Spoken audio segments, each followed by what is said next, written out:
1. Scaling up manufacturing in 7 strategic and frontier sectors. 2. Rejuvenating legacy industrial sectors. 3. Creating champion MSMEs.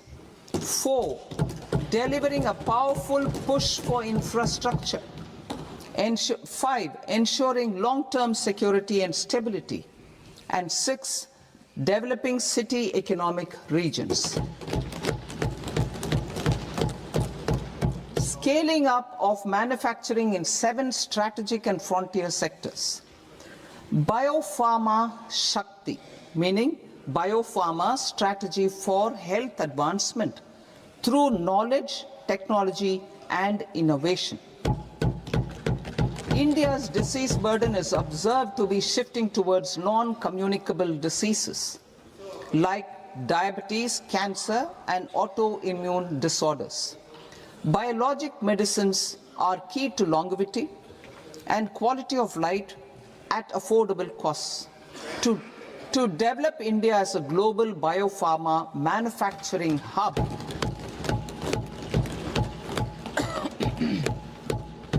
I propose the Biopharma Shakti with an outlay of 10,000 crores over the next 5 years. This will build the ecosystem for domestic production of biologics and biosimilars. The strategy will include a biopharma-focused network with 3 new national institutes of pharmaceutical education and research, popularly known as NIPERS, and upgrading 7 existing ones. It will also create a network of 1,000 accredited India clinical trials sites. We propose to strengthen the Central Drug Standard Control Organization to meet global standards and approve timeframes through and approval timeframes through a dedicated scientific review cadre and specialists. India's semiconductor mission 1.0 expanded India's semiconductor sector capabilities. Building on this, we will launch ISM 2.0 to produce equipment and materials, design full-stack Indian IP, and fortify supply chains. We will also focus on industry-led research and training centers to develop technology and skilled workforce. The Electronics Components Manufacturing Scheme, launched in April 2025, with an outlay of 22,919 crores, already has investment commitments at double the targets. We propose to increase the outlay to 40,000 crores to capitalize on this momentum.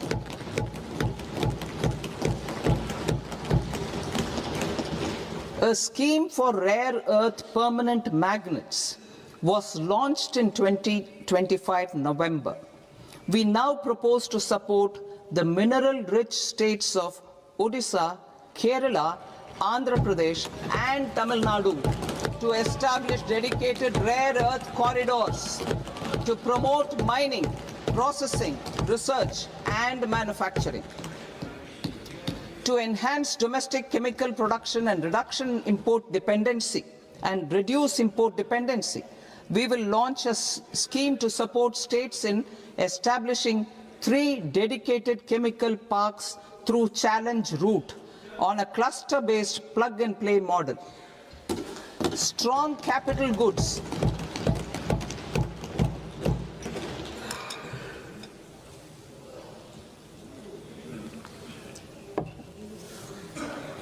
Strong capital goods capability is a determinant of productivity and quality across different sectors. Towards building this capacity, I propose the following. High-tech tool rooms will be established by central public sector enterprises at 2 locations as digitally enabled automated service bureaus that locally design, test, and manufacture high-precision components at scale and at lower cost. 2.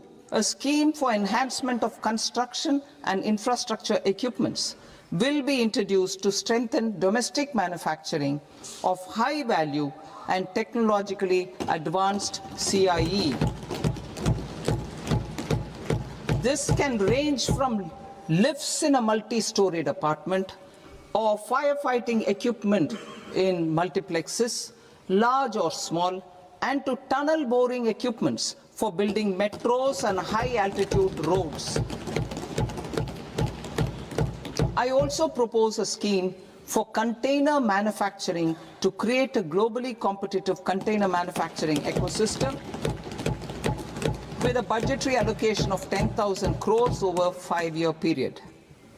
For the labor-intensive textile sector, I propose an integrated program with 5 subparts. 1.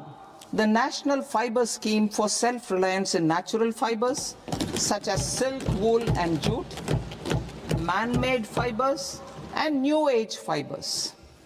Textile expansion and employment scheme to modernize traditional clusters with capital support for machinery, technology upgradation, and common testing and certification centers. 3. The National Handloom and Handicraft Program to integrate and strengthen existing schemes and ensure targeted support for weavers and artisans. Tex Eco Initiative to promote globally competitive and sustainable textiles and apparels.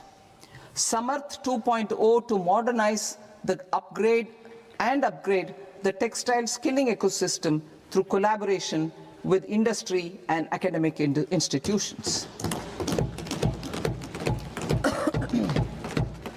Further, I propose to set up mega textile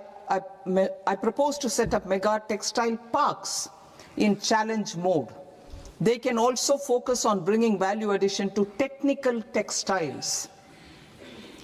I propose to launch the Mahatma Gandhi Gram Swaraj initiative to strengthen khadi, handloom, and handicrafts.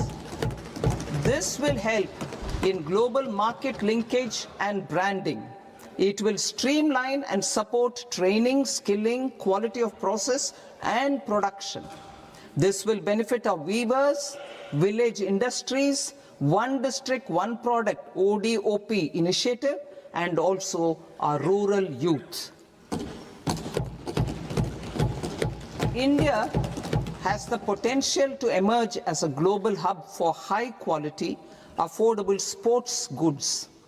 I propose a dedicated initiative for sports goods that will promote manufacturing, research, and innovation in equipment design as well as material sciences.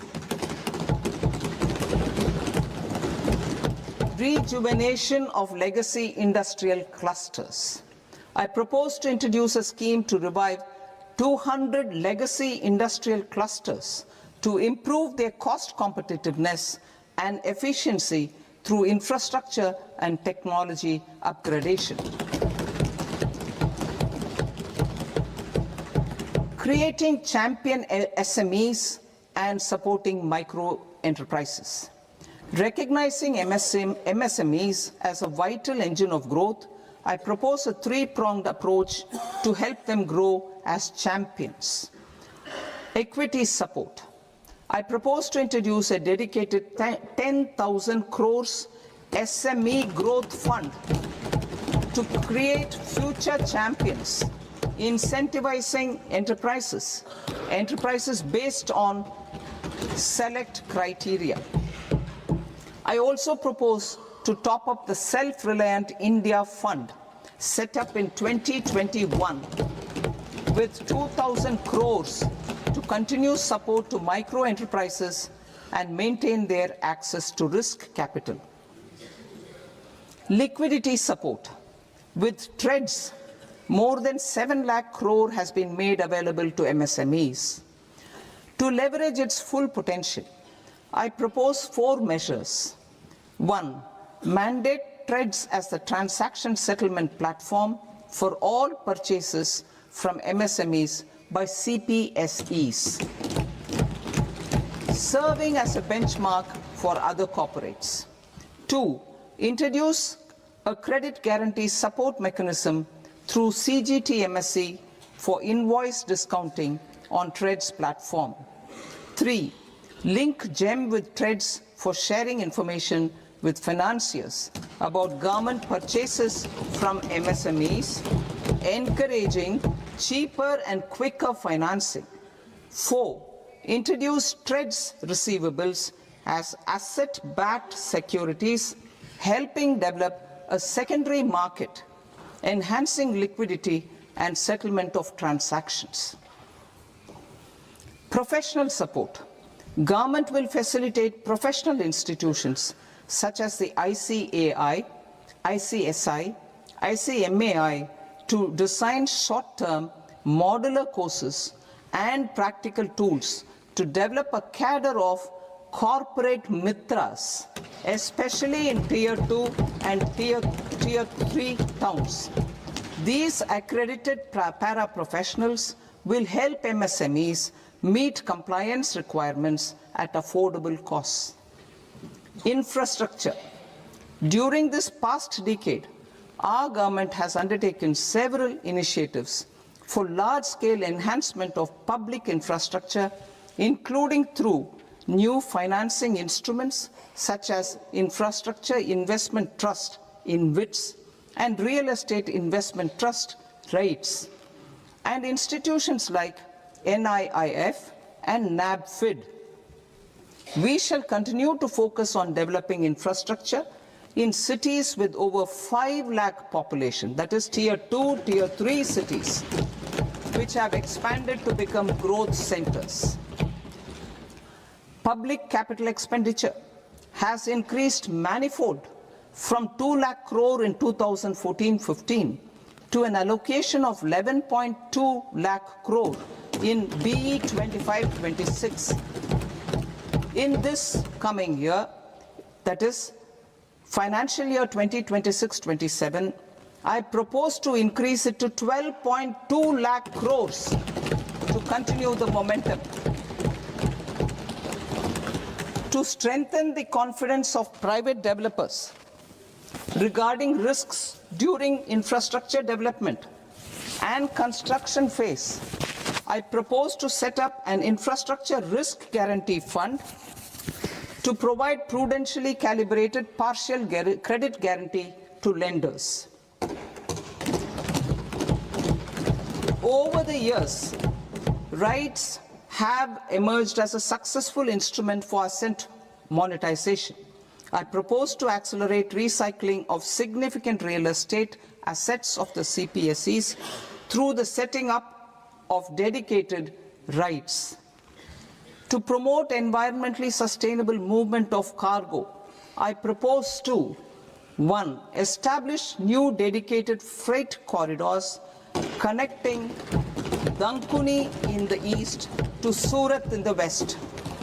Operationalize 20 new national waterways over the next 5 years, starting with National Waterways 5 in Orissa to connect mineral-rich areas of Talcher and Angul and industrial centers like Kalinga Nagar to the ports of Paradeep and Dhamra. Training institutes will be set up as regional centers of excellence for development of required manpower for these waterways.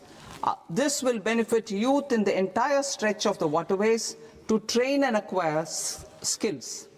Further, a ship repair ecosystem catering to inland waterways will also be set up at Varanasi and Patna. And C, launch a coastal cargo promotion scheme for incentivizing a modal shift from rail to road to increase the share of inland waterways and coastal shipping from 6% to 12% by 2047. To enhance last mile and remote connectivity and promote tourism, I propose to give incentives to indigenize manufacturing of seaplanes. A seaplane VGF scheme will be also introduced to provide support for operations. Carbon capture, utilization and storage. Aligning with the roadmap launched in December 2025, the carbon capture utilization and storage technologies at scale will achieve higher readiness and in end-use application across 5 industrial sectors, including power, steel, cement, refineries, and chemicals. An outlay of 20,000 crore is proposed over the next 5 years for this purpose. City economic regions. Cities are India's engines of growth, innovation, and opportunities. We shall now focus on Tier 2, Tier 3 cities, and even temple towns, which need modern infrastructure and basic amenities. This budget aims to further amplify the potential of cities to deliver the economic power of agglomerations by mapping city economic regions based on their specific growth drivers. An allocation of 5,000 crore per CER over 5 years is proposed for implementing their plans through a challenge mode with a reform-cum-result-based financing mechanism. In order to promote environmentally sustainable passenger systems, we will develop 7 high-speed rail corridors between cities as growth connectors, namely Mumbai to Pune, Pune to Hyderabad, Hyderabad to Bengaluru, Hyderabad to Chennai, Chennai to Bengaluru, Delhi to Varanasi, Varanasi to Siliguri.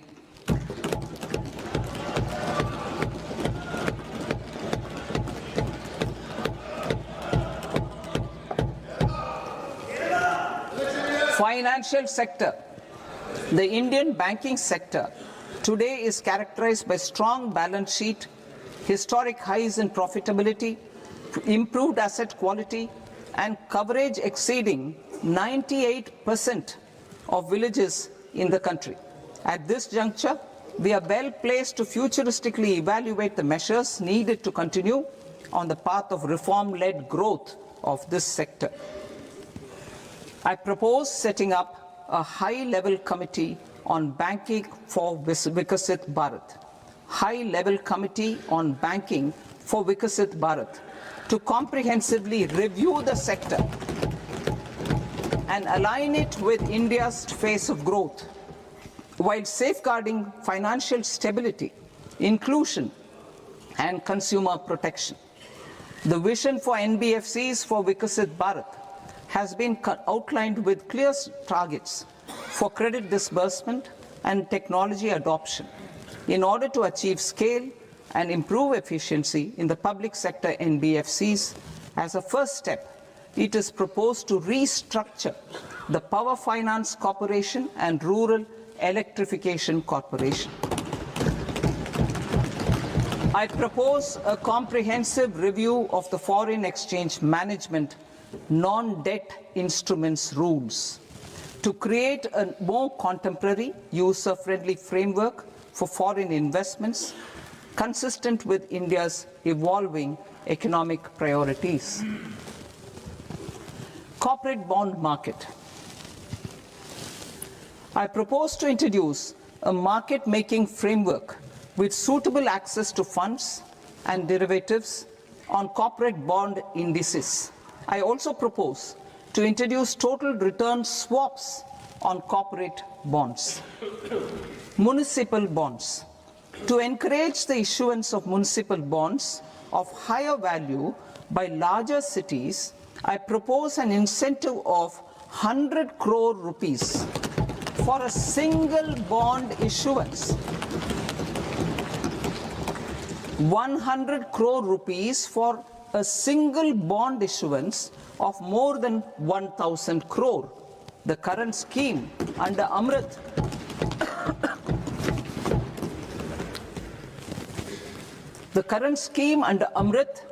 which incentivizes issuances up to 200 crores only, will also continue to support smaller and medium towns. That will also continue to support the smaller and medium towns. Ease of doing business. Individual persons resident outside India PROI, will be permitted to invest in equity instruments of listed Indian companies through the Portfolio Investment Scheme. It is also proposed to increase the investment limit for an individual PROI under the scheme from 5% to 10%, with an overall investment limit for all individual PROIs to 24% from the current 10%. Emerging technologies including AI. 21st century is technology driven. Adoption of technology is for the benefit of all people. Farmers in the field, women in STEM, youth keen to upskill, and Divyangjan to access newer opportunities. The government has taken several steps to support new technologies through AI Mission, National Quantum Mission, Anusandhan National Research Fund, and Research and Development and Innovation Fund. Our second kartavya is to fulfill aspirations and build capacities. Close to 25 crore individuals have come out of multi-dimensional poverty through a decade of our government's sustained and reform-oriented efforts.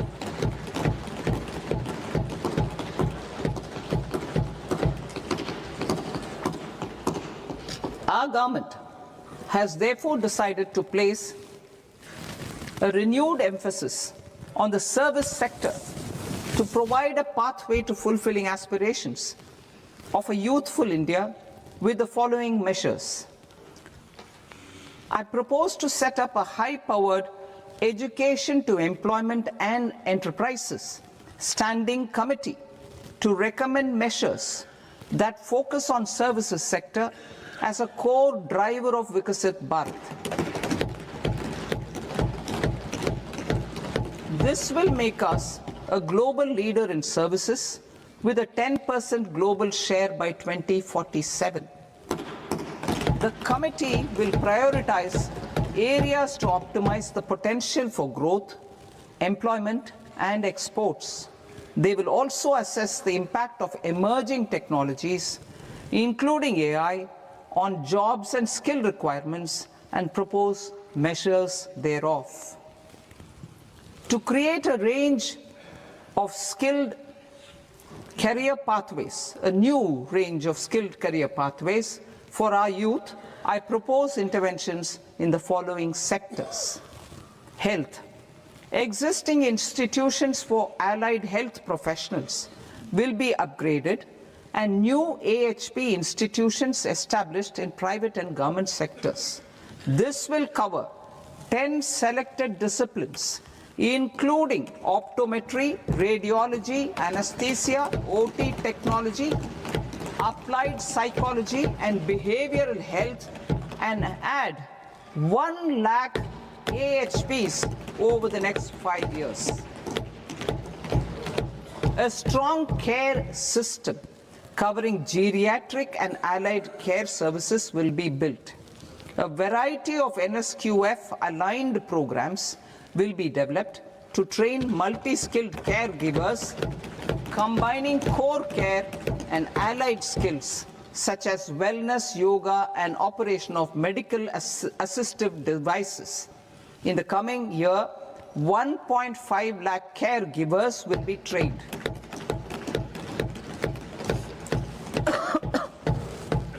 Hubs for medical value tourism. To promote India as a hub for medical tourism services, I propose to launch a scheme to support states in establishing 5 regional medical hubs in partnership with the private sector. These hubs will serve as integrated healthcare complexes that combine medical, educational, and research facilities. They will have Ayush centers, medical value tourism facilitation centers, and infrastructure for diagnostics, post-care, and rehabilitation. These hubs will provide diverse opportunities, job opportunities for health professionals, including doctors and AHPs. Ancient Indian yoga, already respected in several parts of the world, was given a mass global recognition when Honorable Prime Minister took it to the UN. Post-COVID, Ayurveda gained a similar global acceptance and recognition. Exporting quality Ayurveda products helps farmers who grow the herbs and youth who process the products. To meet growing global demand, a few more steps are being taken. I propose to, 1, set up 3 new All India Institutes of Ayurveda. 2, upgrade Ayush pharmacies and drug testing labs for higher standards of certification ecosystem and make available more skilled personnel.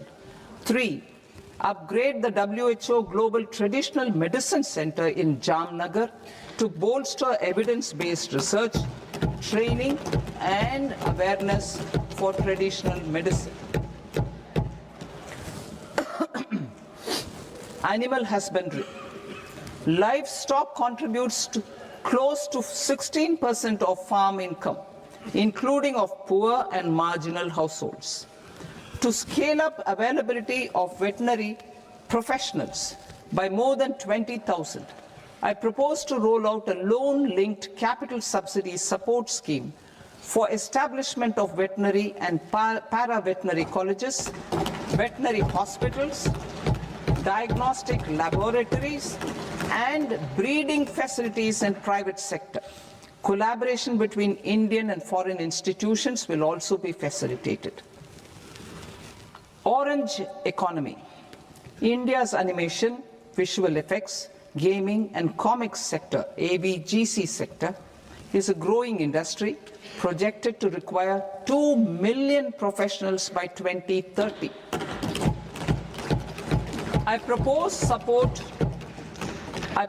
to support the Indian Institute of Creative Technologies, Mumbai, in setting up AVGC content creator labs in 15,000 secondary schools all over the country and 500 colleges. The Indian design industry is expanding rapidly, and yet there is a shortage of Indian designers. I propose to establish, through Challenge Route, a new National Institute of Design to boost design education and development in the eastern region of India. Education. Our government will support states through Challenge Route in creating 5 university townships in the vicinity of major industrial and logistics corridors. These planned academic zones will host multiple universities, colleges and research institutions, skill centers and residential complexes. In higher education, STEM institutions, prolonged hours of study and laboratory work pose some challenges for girl students. Through VGF, Viability Gap Funding and capital support, 1 girls' hostel will be established in every district.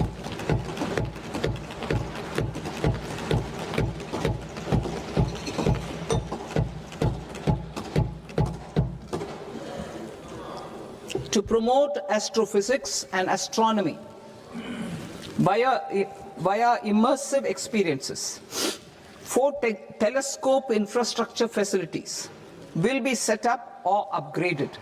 The National Large Solar Telescope, the National Large Optical Infrared Telescope, the Himalayan Chandra Telescope, and the Cosmos 2 Planetarium. Tourism. The tourism sector has the potential to play a large role in the employment generation, forex earnings, and expanding the local economy. I propose to set up a National Institute of Hospitality by upgrading the existing National Council for Hotel Management and Catering Technology.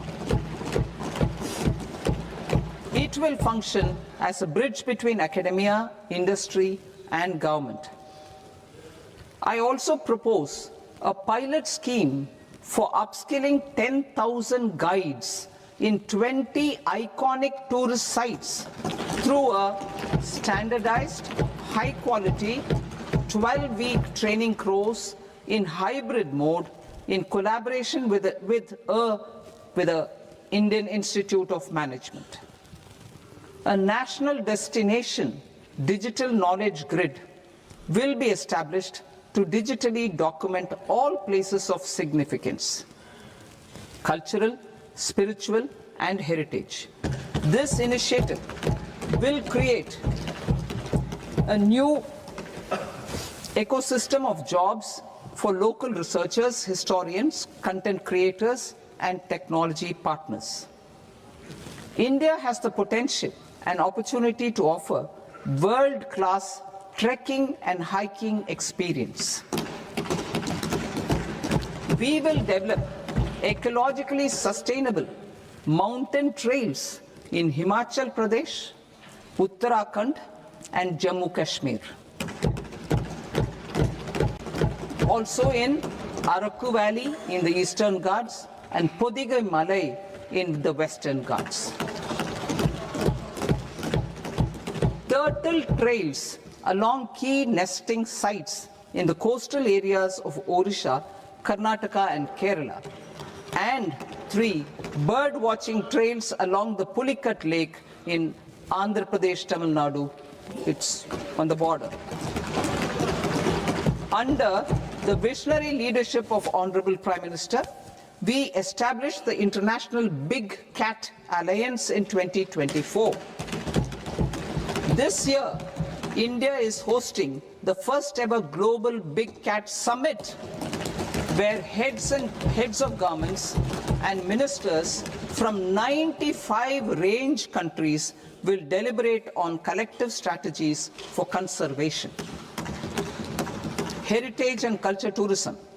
I propose to develop 15 archaeological sites, including Lothal, Dholavira, Rakhigarhi, Adichanallur, Sarnath, Hastinapur, and Leh Palace into vibrant experiential cultural destinations. Excavated landscapes will be open to the public through curated walkways. Immersive storytelling skills and technologies will be introduced to help conservation labs, interpretation centers, and guides. The sports sector provides multiple means of employment, skilling, and job opportunities. Taking forward the systematic nurturing of sports talent, which is set in motion through the Khelo India program earlier, I propose to launch a Khelo India mission to transform the sports sector over the next decade. The mission will facilitate an integrated talent development pathway supported by training centers, which are foundational, intermediate, and elite levels. B, systematic development of coaches and support staff. C, integration of sports science and technology. D, competitions and leagues to promote sports culture and provide platforms. And E, development of sports infrastructure for training and competition. Our third Kartavya aligns with our vision of Sabka Saath, Sabka Vikas towards Vikasit Bharat. This requires targeted efforts for 1, increasing farmer incomes through productivity enhancement and entrepreneurship, with special attention to small and marginal farmers. B, empowering Divyangjan through access to livelihood opportunities, training, and high-quality assistive devices. C, empowering the vulnerable to access mental health and trauma care.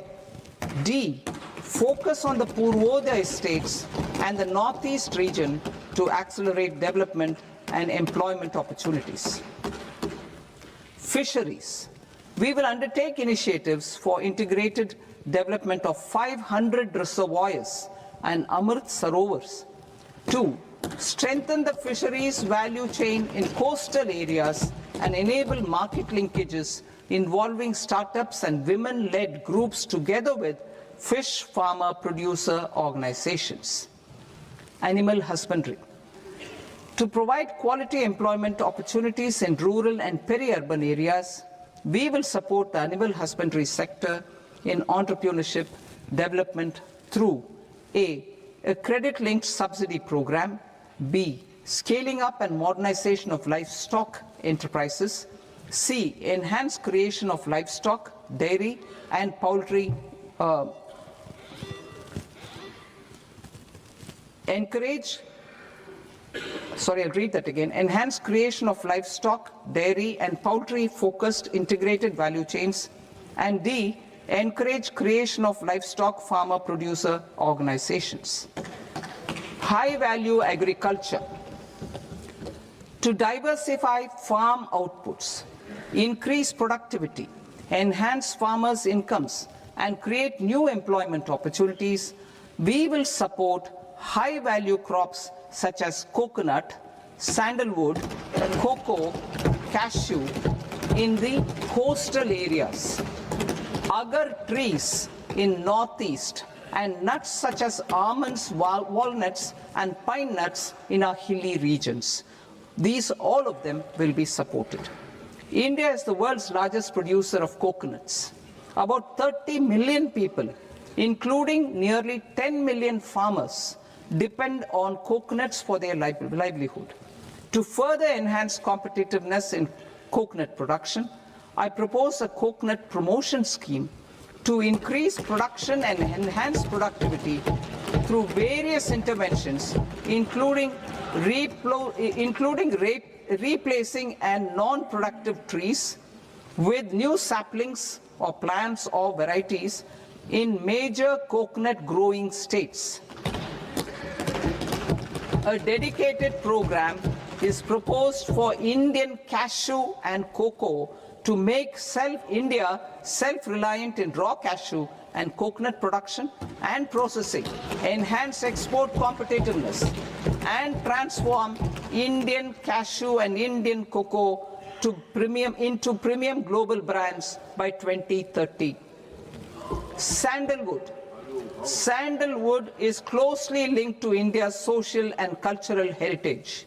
Our government will partner with state governments to promote focused cultivation and post-harvest processing to restore the glory of the Indian sandalwood ecosystem, to rejuvenate old, low-yielding orchards, and expand high-density cultivation of walnuts, almonds, and pine nuts. We will support a dedicated program to enhance farmer incomes and in bringing value addition by engaging youth. Bharat Vistar, that is virtually integrated system to access agricultural resources. I propose to launch Bharat Vistar, a multilingual AI tool that shall integrate the AgriStack portals and the ICAR package on agricultural practices with AI systems. This will enhance farm productivity, enable better decisions for farmers, and reduce risk by providing customized advisory support. She Marts for rural women-led enterprises. Building on the success of Lakhpati Didi program, I propose to help women take the next step from credit-linked livelihoods to being owners of enterprises. Self-help entrepreneur, She Marts will be set up as community-owned retail outlets within the cluster-level federations through enhanced and innovative financing instruments. Empowering Divyangjan. Divyangjan Kaushal Yojana. Information technology, AVGC sectors, hospitality and food and beverages sectors often offer task-oriented and process-driven roles which are suitable for Divyangjan We will ensure dignified livelihood opportunities through industry-relevant and customized training specific to each Divyangjan group. Divyang Sahara Yojana, timely access to high-quality assistive devices for all eligible Divyangjan is a fundamental need. I propose to 1. Support the Artificial Limbs Manufacturing Corporation of India, ALIMCO, to set up and to scale up production of assistive devices, invest in R&D and AI integration, strengthen PM Divyasha Kendras, and support setting up of assistive technology marts as modern retail style centers where Divyangjan and senior citizens can see, try and purchase assistive products. Reaffirming our commitment to mental health and trauma care. There are no national institutes for mental health care in North India.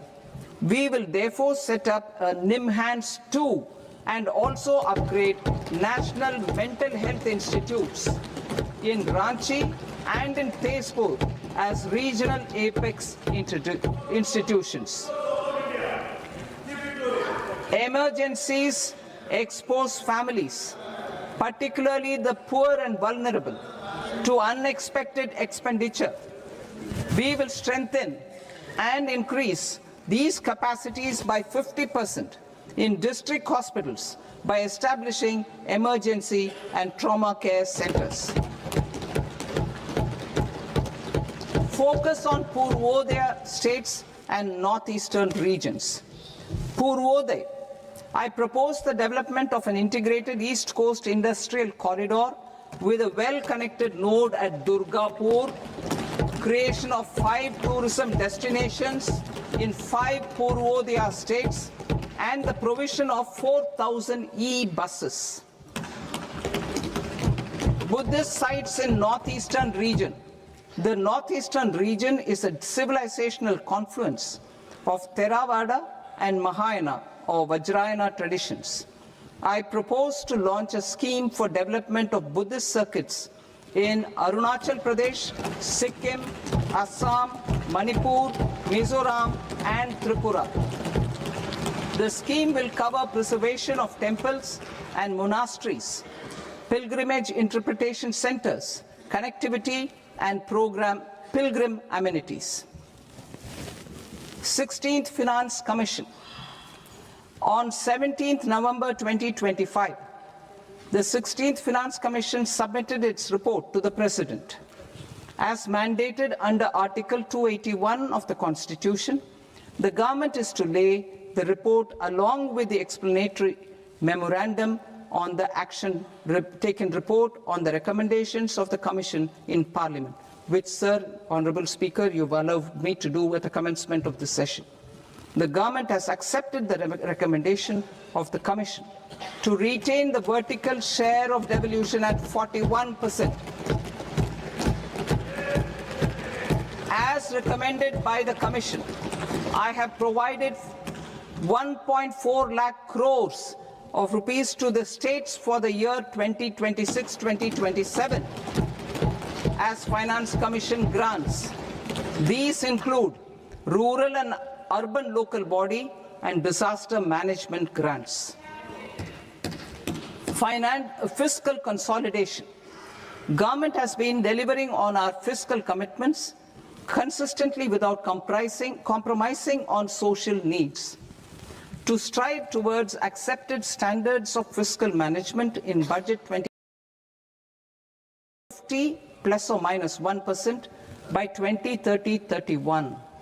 In line with this, the debt to GDP ratio is estimated to be 55.6% of GDP in BE 26-27, compared to 56.1% of GDP in RE 25-26. Debt to GDP ratio will gradually free up resources for priority sector lending and expenditure on interest payments. One of the main operational instruments for debt targeting is the fiscal deficit. I am happy to inform this august House that I fulfilled my commitment made in 2021-2022 to reduce fiscal deficit below 4.5% of GDP by 25-26.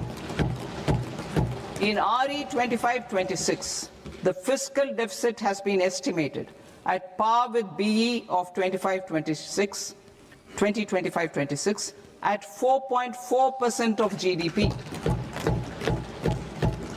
In line with the new fiscal prudence path of debt consolidation, the fiscal deficit in BE 26-27 is estimated to be 4.3% of the GDP.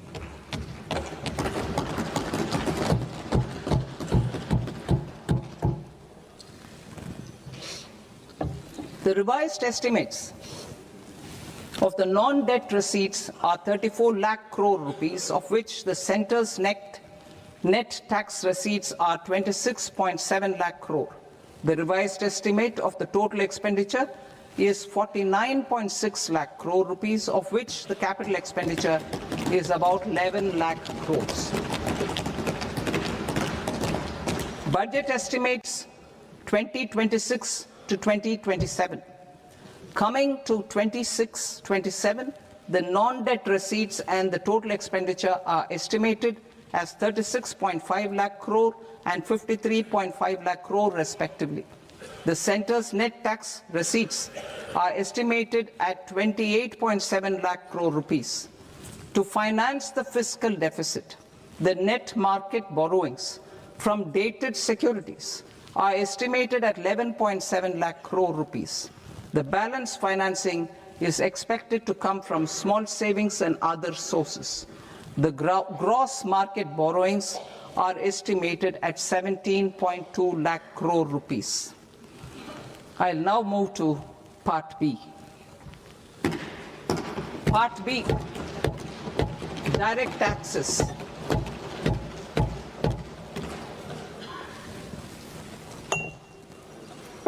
Honorable Speaker, sir, I now present my proposals on direct taxes. New Income Tax Act. In July 2024, I announced a comprehensive review of the Income Tax Act 1961. This was completed in a record time, and the Income Tax Act 2025 will come into effect from 1st April 2026. The simplified income tax rules and forms will be notified shortly, giving adequate time to taxpayers to acquaint themselves with its requirements. The forms have been redesigned such that ordinary citizens can comply without difficulty. Ease of living. I propose that any interest awarded by the Motor Accident Claims Tribunal to a natural person will be exempt from income tax, and any TDS on this account will be done away with. I propose to reduce TCS rate on the sale of overseas tour program package from the current 5% and 20% to 2% without any stipulation of amount. I propose to reduce TCS rate for pursuing education and for medical purposes under the Liberalized Remittance Scheme, popularly known as LRS, from 5% to 2%. Supply of manpower services is proposed to be specifically brought within the ambit of payment to contractors for the purpose of TDS to avoid ambiguity. Thus, TDS on these services will be at the rate of either 1% or 2% only. I propose a scheme for small taxpayers, wherein a rule-based automated process will enable obtaining a lower or nil deduction certificate instead of filing an application with the assessing officer. For the ease of taxpayer holding securities in multiple companies, I propose to enable depositories to accept Form 15G or Form 15H from the investor and provide it directly to various relevant companies. I propose to extend time available for revising returns from 31st December to up to 31st March with the payment of a nominal fee. I also propose to stagger the timeline for filing of tax returns. Individuals with ITR 1 and ITR 2 returns will continue to file till 31st July, and non-audit business cases or trusts are proposed to be allowed time till 31st August.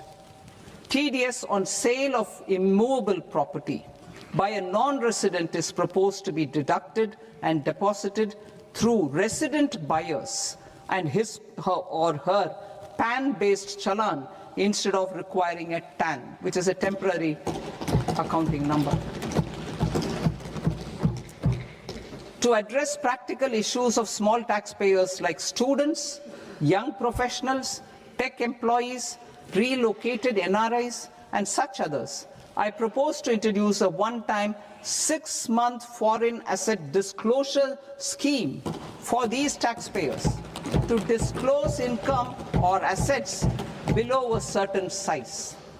This scheme would be applicable for two categories of taxpayers, namely, A, who did not disclose their overseas income or assets, and B, who disclosed their overseas income and or paid due tax but could not declare the asset acquired. For category A, the limit of undisclosed income or asset is proposed to be up to 1 crore rupees. They need to pay 30% of fair market value of asset or 30% of undisclosed income as tax and 30% as additional income tax in lieu of penalty, and would thereby get immunity from prosecution. For category B, asset value is proposed to be up to 5 crore rupees. Here, immunity from both penalty and prosecution will be available with a payment of fee of 1 lakh rupees. Rationalizing penalty and prosecution. Multiplicity of proceedings are hindrance to the ease of doing business. I propose to integrate assessment and penalty proceedings by way of a common order for both. There will be no interest liability on the taxpayer on the penalty amount for the period of appeal before the first appellate authority, irrespective of the outcome of appeal process. Further, quantum of prepayment is being reduced from 20% to 10% and will continue to be calculated only on core tax demand. As an additional measure for reducing litigation, I propose to allow taxpayers to update their returns even after reassessment proceedings have been initiated, and an additional 10% tax rate over and above the rate applicable for the relevant year. The assessing officer will then use only this updated return in his proceedings. There is already a framework for immunity from penalty and prosecution in the cases of underreporting. I propose to apply this framework for immunity to misreporting too. However, in such a case, the taxpayer will need to pay 100% of the tax amount as an additional income tax over and above the tax and interest due. Penalties for certain technical defaults, such as failure to get accounts audited, non-furnishing of transfer pricing audit report, and default in furnishing statement for financial transactions, are proposed to be converted into fee.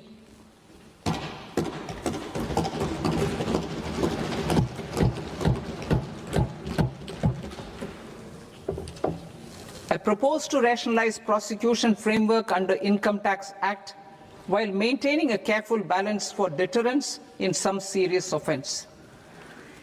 Non-production of books of account and documents and requirement of TDS payment where payment is made in kind are being decriminalized. Further, minor offences will attract fine only.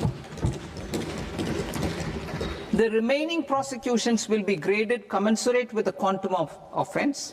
They will entail only simple imprisonment with maximum imprisonment reduced to 2 years and power to courts to convert even those into fines. There is no penalty. There is no penalty presently for non-disclosure of non-immovable foreign assets with aggregate value less than 20 lakh rupees. I propose to also provide them with immunity from prosecution with retrospective effect from 1/10/2024.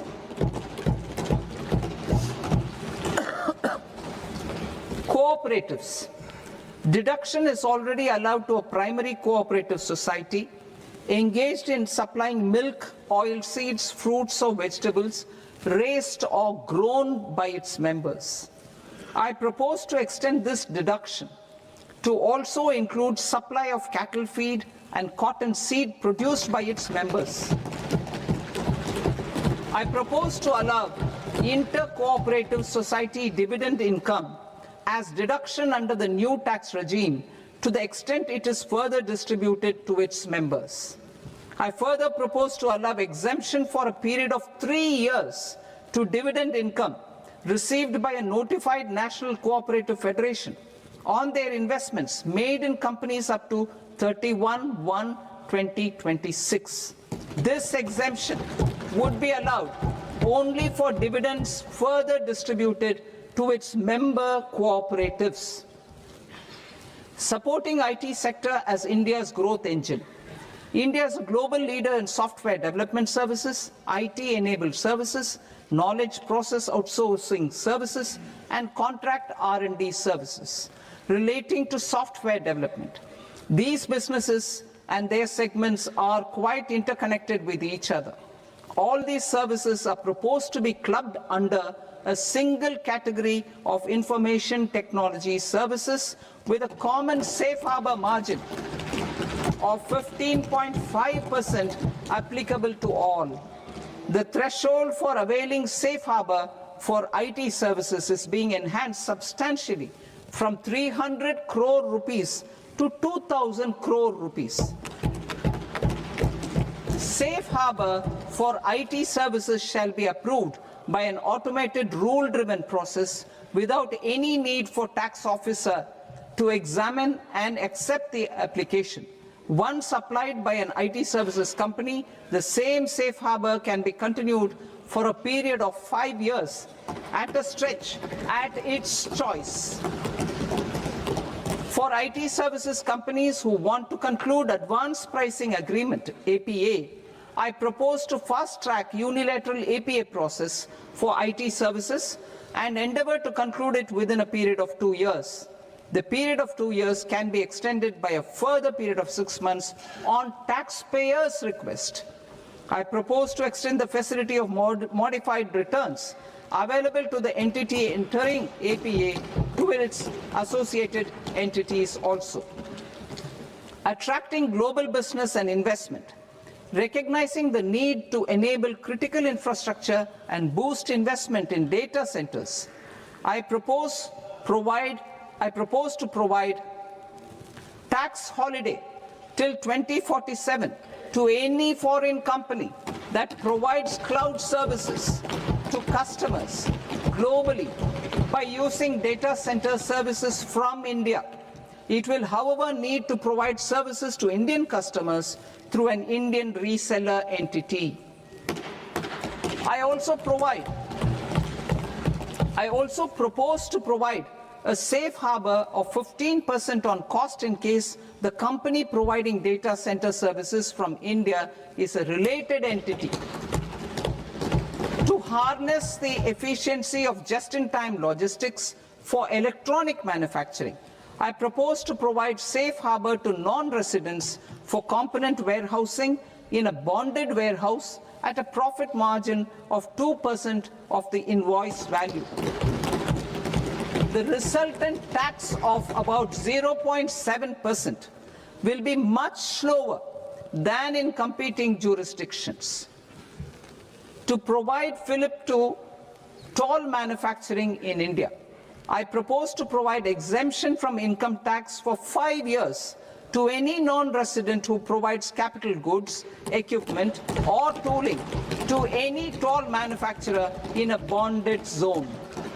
To encourage vast pool of global talent to work in India for a longer period of time, I propose to provide exemption to global, non-India sourced income of a non-resident expert for a stay period of 5 years under notified schemes. I propose to provide exemption from minimum alternate tax, the MAT, to all non-residents who pay tax on presumptive basis. Tax administration. I propose to constitute a joint committee of Ministry of Corporate Affairs and Central Board of Direct Taxes for incorporating the requirements of income computation and disclosure standards, the ICDS, in the Indian Accounting Standards, IND AS itself.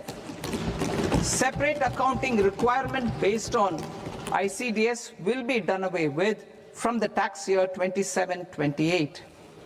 To support Prime Minister Modi's vision of homegrown accounting and advisory firms to become global leaders, I propose to rationalize the definition of accountant for the purposes of safe harbor rules.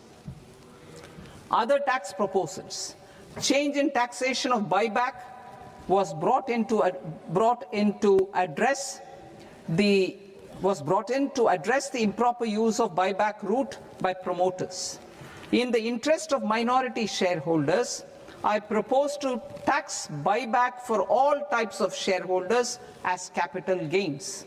However, to disincentivize misuse of tax arbitrage, promoters will pay an additional buyback tax. This will make effective tax 22% for corporate promoters. For non-corporate promoters, the effective tax will be 30%. TCS rate for sellers of specific goods, namely alcoholic liquor, scrap, and minerals, will be rationalized to 2%, and that on tendu leaves will be reduced from 5% to 2%. I propose to raise the STT on futures to 0.05% from the present 0.02%.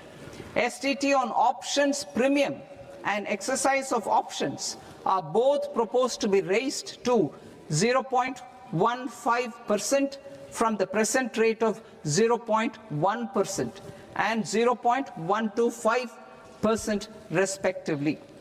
We reformed the taxation landscape for corporates in 2019 by providing them a simplified regime with lower tax rate so that they could productively focus on business rather than on claim of deductions and exemptions. To encourage companies to shift to the new regime, set off of brought forward MAT credit, minimum alternate tax credit, is proposed to be allowed to companies only in the new regime.